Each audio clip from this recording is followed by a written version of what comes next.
Halo dan selamat datang kembali. Halo semua. Oke, hari ini kita mau coba bedah sebuah kata yang kayaknya semua orang familiar ya, tapi ternyata kompleksitasnya luar biasa. Betul sekali. Kita akan coba lakukan semacam analisis deskriptif gitu ya, buat menjelajahi spektrum makna kata kafir dan turunannya. Langsung dari sumbernya, Al-Quran. Tepat. Dan misi kita bukan buat cari satu definisi tunggal yang kaku, sama sekali bukan. Kita lebih ingin menelusuri berbagai nuansanya, ya kan? Berdasarkan konteks masing-masing ayat. Nah, itu dia. Soalnya kan kata ini sering banget ya, diterjemahkan simpel sebagai orang yang tidak percaya. Padahal jauh lebih dalam dari itu. Betul. Pas kita telusuri, kita bakal nemu lapisan-lapisan makna yang sangat beragam. Mari kita mulai bedah bersama. Siap. Mungkin titik awal yang paling pas itu makna yang paling umum dikenal ya, penolakan teologis. Oke, dalam banyak ayat, kufur itu memang merujuk ke penolakan kebenaran-kebenaran yang fundamental. Seperti keesaan Tuhan, para nabi, gitu ya. Tepat, tapi yang penting digarisbawahi, ini bukan sekedar nggak tahu. Oh, Teksnya itu menggambarkan ini sebagai sebuah penolakan yang aktif dan sadar. Jadi ada pesan yang datang, pesannya dipahami, terus secara sadar ditolak. Ada kesengajaan di situ. oke. Penolakan yang aktif dan sadar. Coba kita lihat di teksnya. Saya langsung kepikiran kontras yang tajam banget di surah Al-Baqarah ayat 257. Ah ya, itu contoh yang sangat bagus. Di situ kan disebutkan, وَالَّذِينَ كَفَرُوا أَوْلِيَاؤُهُمُ الطَّغُوتُ, yang artinya, dan orang-orang yang kafir, pelindung-pelindungnya adalah Tohut. Dan kalimat itu diletakkan persis setelah. Setelah kalimat tentang orang beriman yang pelindungnya Allah, jadi kufur di sini itu semacam pilihan afiliasi yang fundamental, berpaling dari satu pelindung ke yang lain. Tepat. Dan kata tagut itu sendiri menarik kan? Itu bukan cuma berhala fisik. Bukan, ya. Bukan. Itu mencakup apapun yang ditaati secara membabi buta selain Tuhan. Bisa kekuasaan, hawa nafsu, ideologi. Wow. Jadi ayat itu menggambarkan kufur sebagai sebuah reposisi total. Bukan cuma tidak percaya, tapi percaya pada sesuatu yang lain sebagai tandingan. Ini dikotomi teologis paling dasar di Al-Quran.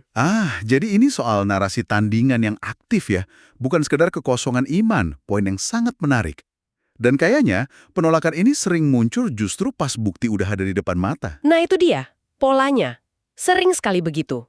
Kufur digambarkan sebagai respons terhadap tanda atau bukti yang jelas. Bukan karena kurang bukti, tapi karena menolak buktinya itu sendiri. Tepat. Seperti di kisah Nabi Isa di surah Al-Maidah ayat 110. Setelah disebutin tuh serangkaian mujizat yang luar biasa, Menciptakan burung dari tanah, menyembuhkan orang buta. bahkan menghidupkan orang mati, semua dengan izin Allah. Respons sebagian orang yang lihat itu apa?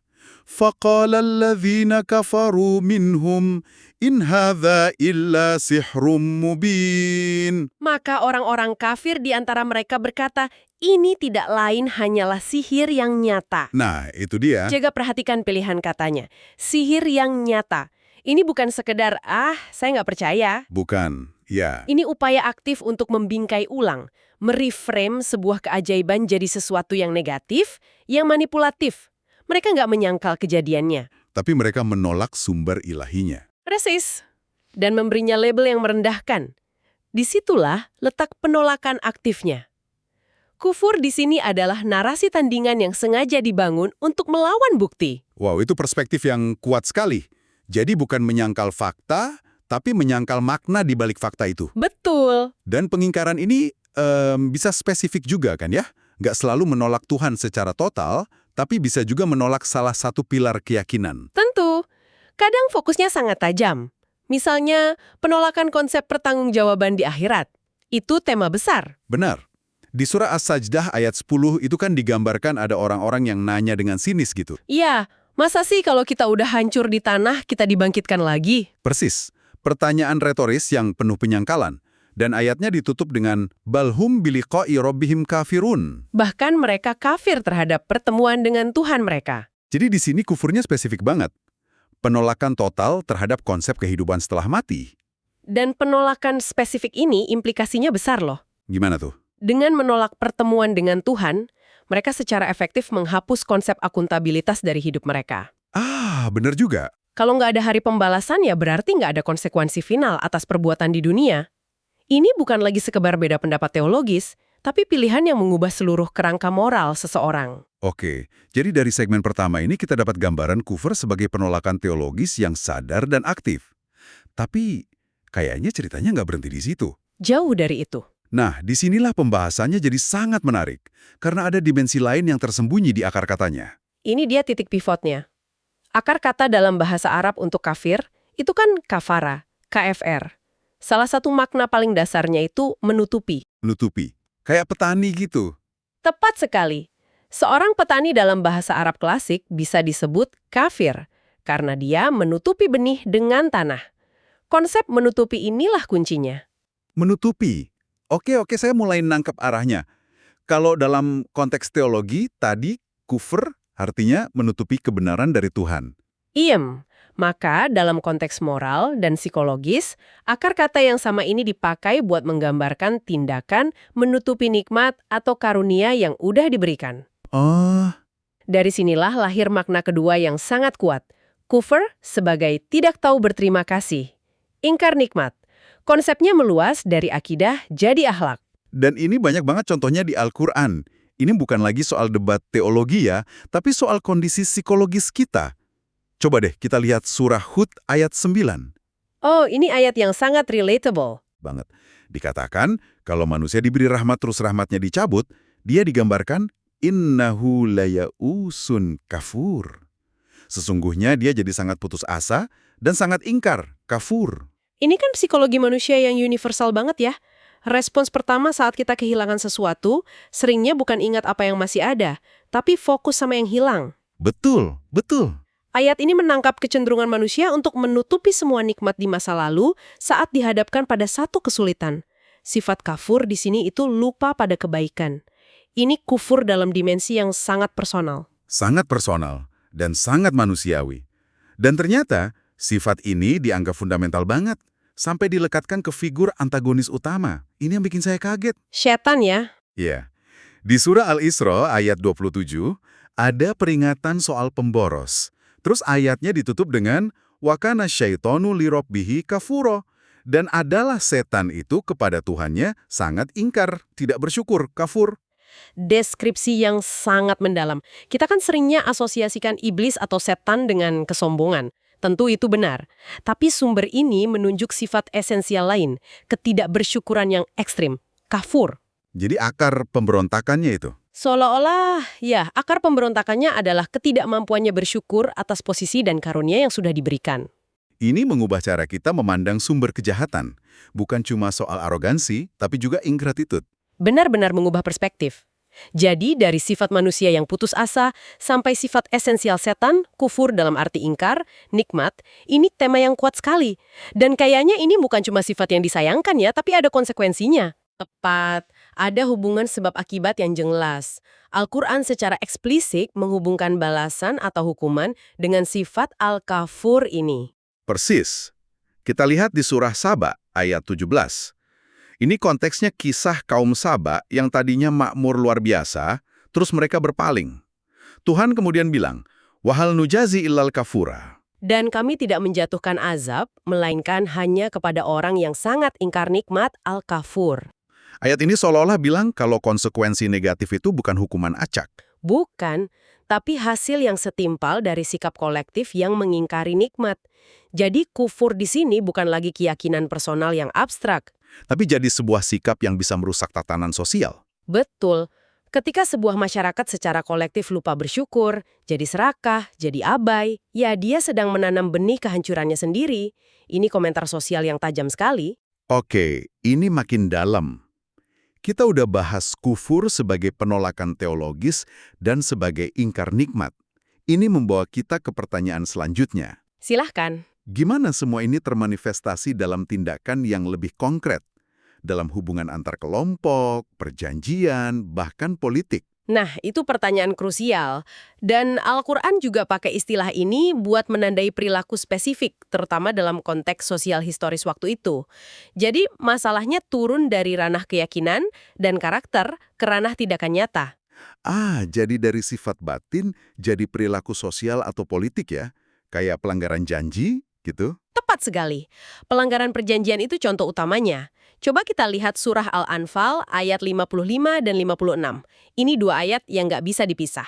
Oke, Ayat 55 mulai dengan pernyataan keras, Inna syarrad dawabbi indallahi alladzina kafaru. Sesungguhnya seburuk-buruk makhluk di sisi Allah ialah orang-orang yang kafir. Kalau kita berhenti di sini, kan bisa umum sekali maknanya. tapi ayat selanjutnya langsung kasih definisi. Langsung. Ayat 56. Alladzina ahadda minhum, thumma yanquduna ahdahum fi kulli marrah. Yaitu orang-orang yang kamu telah mengambil perjanjian dari mereka, sesudah itu mereka mengkhianati janjinya pada setiap kalinya. Wow, jadi di sini label alladzina kafaru itu dilekatkan spesifik ke tindakan konkret. Betul.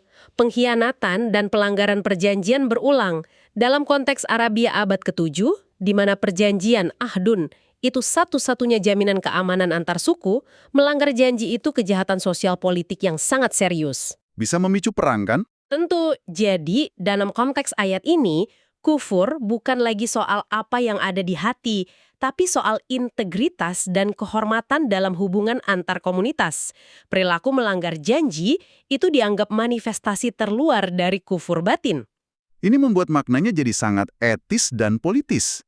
Konsep ini juga muncul buat menggambarkan dinamika kelompok kan? Benar, istilah ini juga dipakai untuk menandai garis demarkasi sosial. Contohnya di surah Al-Fat ayat 29 ada deskripsi Nabi Muhammad dan pengikutnya. Salah satu cirinya adalah asyidda'u alal kufar ruhama'u bainahum.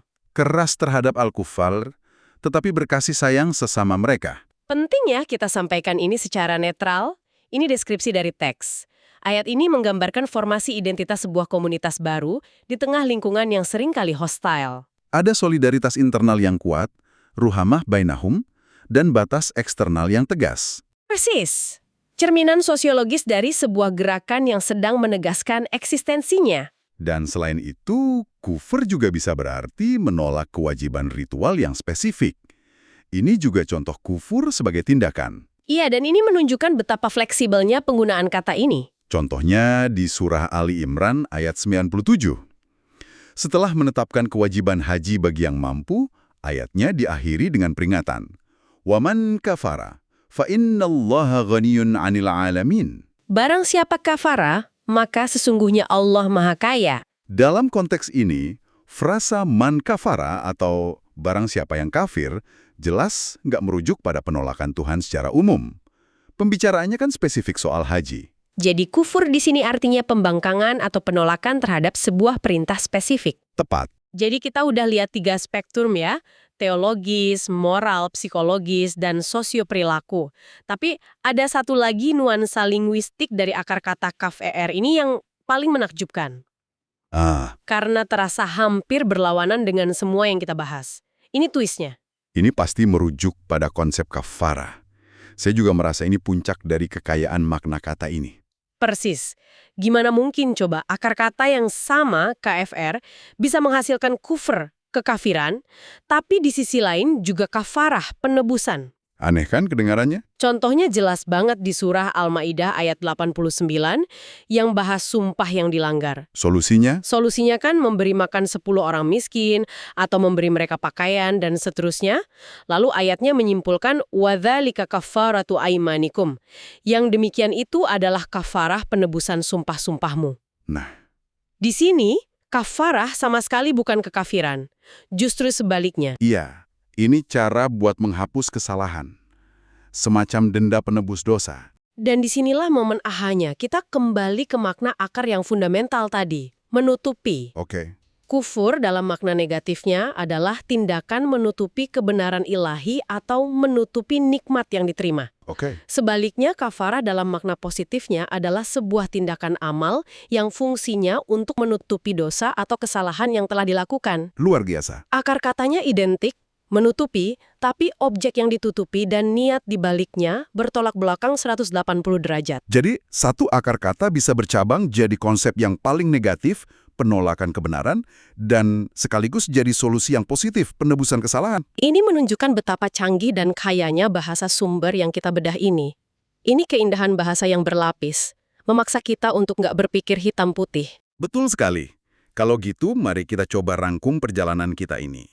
Jelas banget ya, istilah kafir dalam Al-Quran itu bukan konsep tunggal. Bukan sama sekali, ini spektrum. Pertama, kita lihat dia sebagai penolakan teologis yang fundamental. Kedua, kita temukan dimensi moral yang sangat dalam, yaitu kufur sebagai sifat tidak bersyukur atau ingkar nikmat.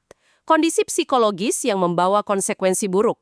Ketiga, istilah ini juga merujuk pada tindakan-tindakan konkret di ranah sosial, seperti pelanggaran perjanjian. Dan keempat, bisa juga berarti penolakan terhadap kewajiban spesifik, seperti ibadah haji. Jadi, kalau ada satu hal yang harus kita bawa pulang dari obrolan ini, apa tuh? Kuncinya satu, jangan pukul rata. Untuk memahami maknanya, kita harus zoom in dan lihat konteks spesifik ayatnya. Benar. Menerapkan satu definisi yang kaku, misalnya definisi teologis, ke semua situasi, justru akan membuat kita kehilangan kekayaan makna yang dimaksud teks itu sendiri. Tepat. Ini bukan soal menyederhanakan, tapi justru belajar menghargai kompleksitas. Dan sebagai penutup, saya mau lempar satu pemikiran untuk direnungkan. Silakan. Berdasarkan ragam makna yang kita bahas tadi, dari penolakan, tidak bersyukur, sampai pelanggaran janji, bagaimana pemahaman spektrum makna dalam satu kata ini bisa mengubah cara kita membaca dan memaknai kata-kata kunci lain yang sering kita anggap tunggal, baik dalam teks kuno maupun dalam diskursus modern kita saat ini.